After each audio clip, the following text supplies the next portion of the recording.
सोलापुरातील नामांकित काजरी दवाखान्यामध्ये लखन वाघमारे हा तरुण हात दुखत असल्याच्या कारणावरून उपचारासाठी दाखल झाला होता.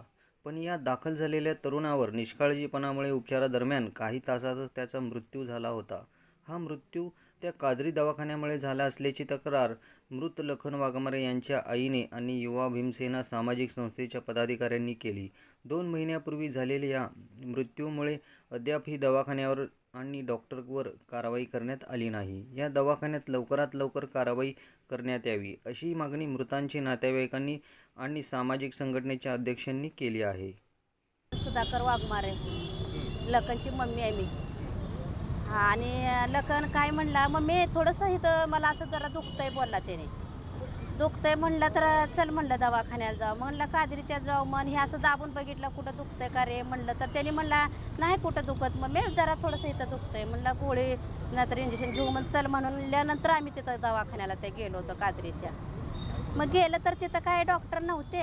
त्यानं सिस्टरला बोललं की म्हणलं असं होतं, याला थोडंसं दुखतंय म्हणतंय बघा म्हणलं.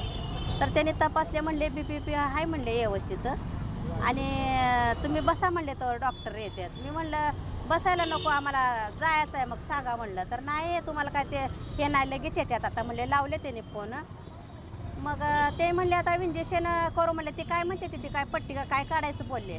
म्हणलं हां काढा म्हणलं. मग मी काढा म्हणले. मग त्याने काय ते काढलेलं नाही आणि फोन लावून बोलले. मग ते काय आता त्यांचं ते माहिती नाही इंजेक्शनचं त्यांनीच बोलले फोनवर. मग आले मी म्हणलं त्या इंजेक्शन काय हे करायचं म्हणलं कधी करणार म्हणलं. तर आता हवा म्हणले लगे इंजेक्शन त्यांनी भरले. तर मी सोबत गेले तिच्या. मग ते इंजेक्शन भरले आणि येऊन इंजेक्शन केले. आणि लखन असं बोलतच होता, मी आता कशी बोलते ना तुम्हाला असंच त्याने मला बोलत होता. आणि आजूबाजूच्या लोकांना बी बोलत होता त्याने. इंजेक्शन दिले ना 5 ते 10 मिनटात तर लखन आमचं असा बोलत बोलत गेलाय बघा. तर ह्याच्यावर का नाही कारवाई झाली पाहिजे आणि आम्हाला न्याय मिळायला पाहिजे. माझ्या लेकराची 2-3 लेकरं आहेत. ती आमची लय परिस्थिती डेंजर असेल ते त्यांना देखून माहीत आहे. त्यांनी आमच्यावर लय हायला गुन्हा लय केले बघा. त्यांनी काय आमचं लय वाटोळं करून ठेवलं ते काजरी दवाखान्यात बघा. मी म्हणले डॉक्टर नाहीत आम्ही जातो म्हणलं तर मी जाऊ दिले नाहीत. मला आणि सही मागत होते त्याने. मी म्हणलं का सही कशासाठी तुम्ही आणि का असं डॉक्टर आत आले तर मला सहीच करा म्हणाले. मी नाही सही केले. माझी सूनबाईला बी कर म्हणले मग नाही केली तिने बी. आमच्या सह्या देखून तिथं झालेल्या नाही त्या. तर ह्याच्यावर आम्हाला न्याय पाहिजे बघा. ते दवाखाना बंद होऊ दे चालतं. त्या दवाखान्यानं आम्हाला लय माझ्या लेकराचा जीव गमावले. त्यांचं जर एखादं लेकरू एकच असेल आणि त्यांची जर अशी धुणं भांडी किंवा रोज मजुरी करून जर खात असेल आणि त्यांचं जर नेलेल्या ठिकाणी जर असं काय झालं असेल तर त्यांना काय वाटलं असतं काय येत नाही त्या.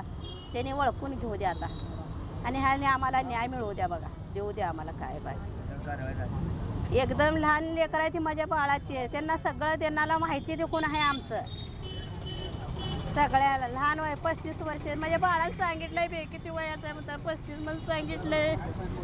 माझ्या बाळानं वय देखून सांगितलंय. त्यांना ते नवीनच होते हो त्याने ते आणि त्यांना जावा म्हटलं तर मी धावते बी इंजेक्शन कुणी केले तिला नाही असं नाही. ते पातळ शेक लंब होते तिने तपासली होती. डॉक्टर नव्हते. मी नकोच म्हणाले होते.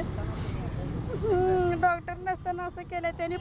डॉक्टर नसताना जर केलं म्हटलं तर काय सिस्टरनं मनानं नाही दिलेलं की डॉक्टरला बोलूनच त्यांनी दिलेलं आहे इंजेक्शन. असं बी नाही की मग या डॉक्टरला कळलं नाही का कसं कुठलं द्यायचं. आणि तपासलं नाही. मी आलो झाडा म्हणायचं त्यांनी पेशंट जाऊ दे मला वेळ लागतंय म्हणायचं. कुणाचं तर असं जीव घ्यायचं काम करायचं नाही त्याने. आमचं नाव असं 2-3 गेले पण आम्हाला हे काय असलं का कळलं बी नाही. आणि आता जीव घेतेली माझ्या लेकरात तसं काय झालेलं ते कोण नव्हतं.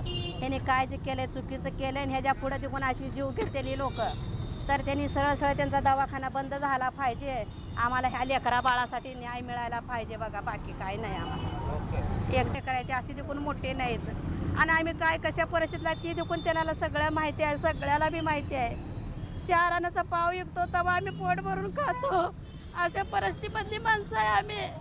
त्यांचं तसं असतं आणि त्यांचं जर लेकरू असं गेलं असतं कुठल्या दवाखान्यात त्या डॉक्टरनं जर असं केलं असतं तर शांत बसले असते का कुठं तर काय केलेच असते ना. त्यांनी तसंच करायला पाहिजे बघा आमच्यासाठी बघा. आम्ही त्यासाठीच बसलेलो आहो बघा इथं. माझ्या लेकरांना न्याय मिळायला पाहिजे. माझं लेकरू घालवलं त्यांनी. माझं एकुलती एक बाळ होतं. आमची लय चूक केली आमच्यावर. नेहमी वादात असलेलं कादरी हॉस्पिटल, या कादरी हॉस्पिटलच्या हलगर्जीपणामुळे 35 वर्षाचा युवक लखन वाघमारे याचा मृत्यू झाला. खऱ्या अर्थाने लखन वाघमारे त्या हॉस्पिटलमध्ये उपचार घेत असताना त्याला पेन किलरचं इंजेक्शन दिलं आणि त्याच्यामुळं त्याचा मृत्यू झालेला आहे. ही घटना घडून जवळपास 2 महिने उलटलेत, परंतु या कादरी हॉस्पिटलवर कारवाई झाली नाही. माननीय सोलापूर पोलीस आयुक्त यांना या परिवाराच्या वतीनं निवेदन देण्यात आलं होतं की कादरी हॉस्पिटलच्या हलगर्जीपणामुळं आमच्या मुलाचा मृत्यू झालेला आहे, परंतु 2 महिने उलटून गेले, त्यांना न्याय मिळाला नाही. म्हणून आज ते सहकुटुंब पूर्ण आज आंदोलनाला बसलं आहे. प्रथमतः आम्ही युवा भीमसेना सामाजिक संघटनेच्या वतीनं या आंदोलनाला जाहीर पाठिंबा देतो आणि मला माननीय सोलापूर जिल्हाधिकारी साहेबांना या माध्यमातून विनंती करायची आहे की हे नेहमी वादग्रस्त असलेला, अनेक गुन्हे दाखल असलेला हे हॉस्पिटल, या हॉस्पिटलवर खरोखर कारवाई करून हे हॉस्पिटल सील केलं पाहिजे होतं, परंतु या ठिकाणी तसं झालं नाही. आज सोलापूर जिल्ह्यामध्ये, सोलापूर शहरामध्ये आरोग्याच्या नावाखाली जे मोठमोठे हॉस्पिटल आहे त्या हॉस्पिटलमध्ये मेडिकल आहेत, जे हॉस्पिटलवाले गोरगरीब सर्वसामान्य लोकांच्या टाळूवरची लोणी खाण्याचं काम करतात आणि हे पांढऱ्या पिशीमध्ये खरे काळे 2 कावळे आहेत, यांच्यावर खरोखर कारवाई झाली पाहिजे. आज लखनच्या पाठीमागं त्यांचा परिवार आज उद्ध्वस्त झालेला आहे. खऱ्या अर्थाने लखनचं परिवाराचा उद्धारनिर्वाह हा लखन होता. आज त्यांची आई, वडील, त्यांच्या पश्चात 2-3 मुलं आहेत. हे परिवार आज खरं रस्त्यावर आलेला आहे. म्हणून माननीय सोलापूर जिल्हाधिकारी साहेब यांना आमची विनंती आहे की या हॉस्पिटलवर कारवाई करून, त्या डॉक्टरवर कारवाई करून हे हॉस्पिटल सील करावं. या माध्यमातून मी विनंती करतो, जर येणाऱ्या काळात हे हॉस्पिटल सील झालं नाही तर युवा भीमसेना सामाजिक संघटनेच्या वतीनं या सहपरिवाराला सोबत घेऊन कादरी हॉस्पिटलच्या समोर जोपर्यंत कारवाई होत नाही तोपर्यंत आम्ही आमरण उपोषणाला बसणार आहे.